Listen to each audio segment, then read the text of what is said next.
Agora eu vou chamar o meu xará, Rodrigo. Eu lembro que a gente conversou uns 4 anos atrás, quando eu estava no Banco Real ainda, Santander, já nem lembro mais, o falecido Real, né? E você foi lá apresentar a Cidade Democrática. Muito legal ver 4 anos depois. Quero saber o que avançou desde então. É contigo. Obrigado, Rodrigo. Algumas coisas que eu vou falar, talvez eu repita, né? Mas daí é só para você, né? Bom, então, prazer estar aqui também. É muito bom ver todo mundo aqui tão interessado nesse tema. Esse é um tema que para a gente é muito caro. Agradecer ao pessoal do ICOM, pessoal do IVA e, bom, e vocês todos a oportunidade de falar. Bom, eu queria contar então um pouco, né, por que a gente desenvolveu a plataforma Cidade Democrática, a partir do que a gente começou a fazer isso tudo. Aí a gente recebeu, né, a ideia aí da organização do evento, aqui da Carol, e eu achei bem bacana a estrutura de pensar qual foi o problema que a gente identificou e que nos fez começar essa iniciativa, né? Eu tive uma oportunidade de trabalho no governo do estado de São Paulo. E foi uma oportunidade muito interessante, aliás, estimulo todos a terem esse tipo de experiência trabalhando na área pública.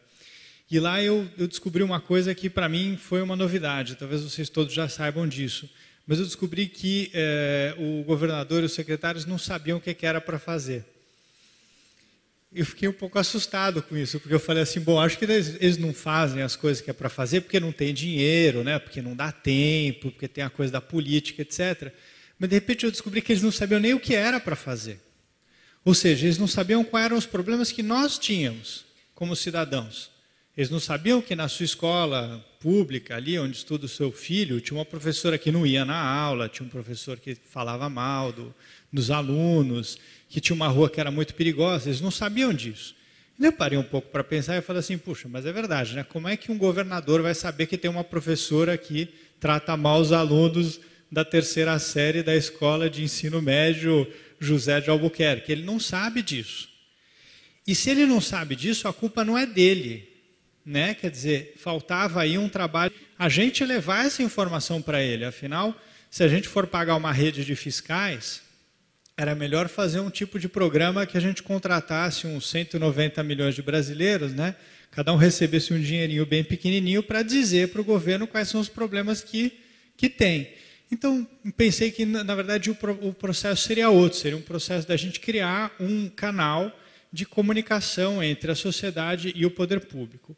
E aí a gente começou, então, o Cidade Democrática hoje já tem 3 anos e começamos, então, a envolver pessoas nesse projeto e hoje a gente se coloca com essa meta de ter 2 milhões de brasileiros envolvidos, isso seria 1%, algumas pessoas dizem que 1% seria suficiente para promover toda a mudança estrutural, aí, o tal do tipping point, a mudança aí no paradigma da participação. A gente acredita aqui com 2 milhões de pessoas envolvidas em iniciativas que a gente chama de web cidadania, né? Não precisa ser no Cidade Democrática, mas aqui vocês vão ouvir de outras iniciativas desse tipo.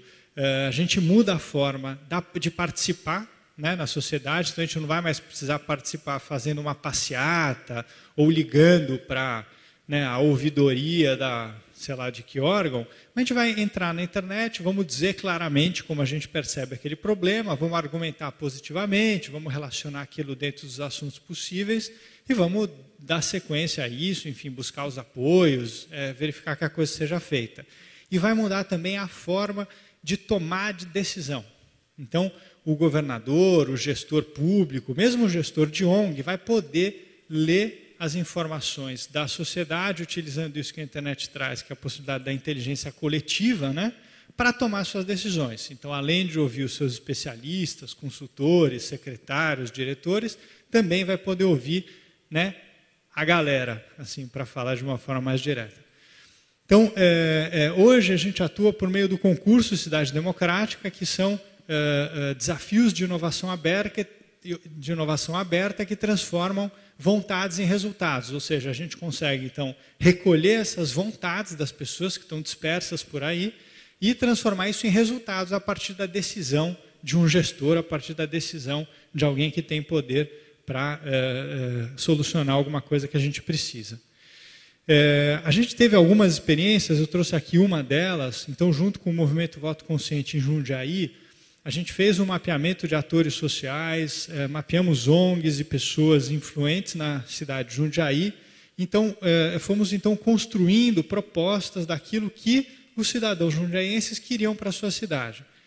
No final de tudo, depois de ver quais eram as propostas mais apoiadas, aquilo que fazia mais sentido para o conjunto daquelas pessoas que estavam envolvidas, a gente criou então uma agenda cidadã com 12 propostas, as 12 propostas mais apoiadas, e protocolou-se essa agenda cidadã na Câmara dos Vereadores de Jundiaí.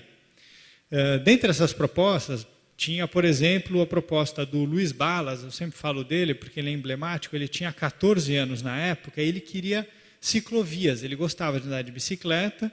Ele e mais um grupo de amigos começou a Bicicletada Jundiaí. A Bicicletada é um movimento internacional, surgiu na Califórnia, um movimento chamado Critical Mass. Então eles queriam ter uma massa crítica de pessoas andando de bicicleta, para que as outras pessoas olhassem e vissem, puxa, tanta gente andando de bicicleta, eu podia andar também. O Critical Mass acabou de completar 20 anos e reuniu 10 mil bicicletas nas ruas de São Francisco no mês passado. Em Jundiaí eles estão também conseguindo avançar bastante, e o Luiz Balas então pediu que tivesse ciclovias na cidade dele. A partir disso, um deputado estadual, que agora se tornou inclusive prefeito de Jundiaí, eu acho que esse é um argumento bem forte, né, na direção de que tomar decisões com base na inteligência coletiva dá certo, até para os políticos mais pragmáticos, né? Ele tem direito a uma verba, uma cota parlamentar, né, uma cota de verba parlamentar como deputado estadual. Então ele dedicou R$250 mil para a construção de ciclovias em Jundiaí.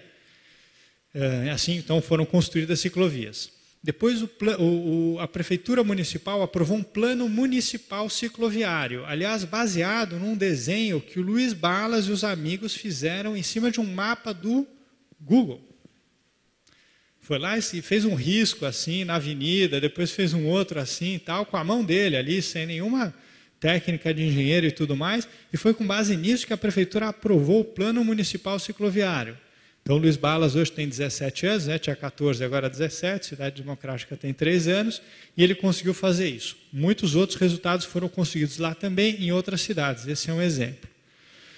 Então, o que a gente tem hoje, gente, é uma série de vontades que estão aí e que estão buscando espaço para serem ouvidas. Isso muitas vezes causa para a gente angústia, né? Ansiedade, raiva, desgosto, né? Quer dizer, a gente vai bater papo e falar, não adianta mais falar, eu não vou mais votar, eu acho que a política está toda errada, e a gente acaba jogando, então, toda a política no lixo, né? A gente acha que toda a área pública não vale nada, tudo que é público é ruim, porque todos os políticos são ladrões. Isso seria jogar o bebê fora junto com a água da bacia, né? Se tem políticos que não são honestos, a gente deve dar o tratar a eles. Mas o que é público é muito importante, a gente precisa valorizar isso e se juntar nessa direção, e é isso que a gente traz ouvindo essas vontades todas. Então, era isso, né? Como trazer a vontade dos diversos públicos para apoiar a tomada de decisão, é isso que a gente se preocupa. Aqui são algumas, na verdade eu acabei organizando os slides de um jeito e falando de outro. Então, a gente está falando dessa democracia do século XXI, que tem essa hashtag @. Então, a gente está vendo uma política que está mudando, né? Quem estava aqui agora era a Isadora, né? E que é uma pessoa que está mudando a política. Você fala, mas isso não é política. É claro que é. Isso é muito mais política do que muita coisa que tem sido feita no Congresso, que muitas vezes é uma negociação em torno de um assunto privado. Isso não é bem política, né? O que ela está fazendo é sobre um assunto público. Então, é sensacional. E a gente está muito conectado com isso e estamos gostando de ver como a colaboração é muito mais poderosa do que qualquer outra coisa. E aí o que a gente espera hoje, né, o que é que eu espero hoje das pessoas com quem eu converso, com quem eu falo, é que a gente olhe para as situações que a gente vive e identifique onde a gente tem recursos querendo se envolver com a questão pública, e recursos a gente pode chamar aí ONGs envolvidas, né, como o ICOM, como o IVA, como tantas outras organizações que estão envolvidas, interessadas em tratar disso. A Ericsson estava mostrando aqui o interesse de fazer isso por meio do seu negócio. Eu sinto que a Telefônica faz muito isso também. Mas nós temos gente, pessoas interessadas, interessantes, inteligentes, competentes, querendo se envolver com a questão pública. Onde estão essas pessoas? Onde há momento, onde as coisas estão acontecendo? Qual é o lugar onde a coisa está quente para a gente trabalhar?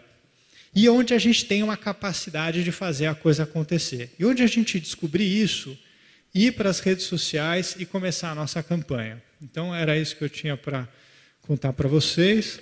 Vou deixar essa imagem aí, que é do jovem, que é o grande protagonista disso tudo. Agradecer e vamos para o próximo aí, Rodrigo. Valeu, Rodrigo. Obrigado. Acho que é um baita exemplo, né, do poder que a gente tem nas mãos hoje via tecnologia para fazer essas transformações. Eu exagerei feio no tempo, né? Eu falei 4 anos, mas a Cidade Democrática existe há 3.